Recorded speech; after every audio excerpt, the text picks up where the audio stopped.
আল্লাহ পাক 7 শ্রেণীর মানুষকে আরশে আজিমে ছায়ায় ছায়া দিবেন। এক শ্রেণী হচ্ছে যারা ন্যায়পরায়ণ শাসক। যারা ন্যায়পরায়ণ শাসক হবে তাদের সামনে দুইটা গন্তব্য, হয় তারা আরশে আজিমের ছায়া ছায়া পাবে, নচেত জাহান্নামের আগুন অপেক্ষা করছে। কারণ প্রত্যেকটা দায়িত্ব সম্পর্কে আল্লাহ পাক জিজ্ঞাসা করবে। এবং নবী সাল্লাল্লাহু আলাইহি ওয়াসাল্লাম একটা হাদিসের মধ্যে বলেছেন যে তোমরা কি জানো কিয়ামতের মাঠে সবচেয়ে বড় মিসকিন কারা হবে? সাহাবায়ে কেরাম বলছেন, আমরা তো মনে করি যার সম্পদ কম, অর্থবিত্ত কম, সেই সবচেয়ে বেশি মিসকিন, সবচেয়ে বড় মিসকিন। আল্লাহর নবী সাল্লাল্লাহু আলাইহি ওয়াসাল্লাম বলছেন, বরং প্রকৃত মিসকিন সে ব্যক্তি যে কিয়ামতের মাঠে নামাজ, রোজা, হজ, যাকাত আমলের নেকি নিয়ে উঠবে, পাহাড় সম নেকি নিয়ে উঠবে, কিন্তু অনেক পাওনাদার দাঁড়িয়ে থাকবে।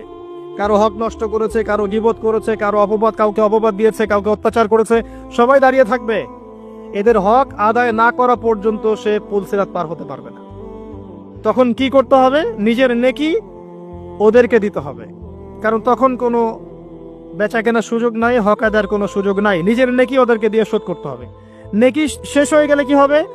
অন্যের গুনাহ তার আমলনামায় আসবে, পরে দেখা যাবে ওই ব্যক্তি জান্নাতে চলে গেছে, আর এই ব্যক্তি পাহাড় সমান নেকি নিয়েও জাহান্নামে চলে গেল।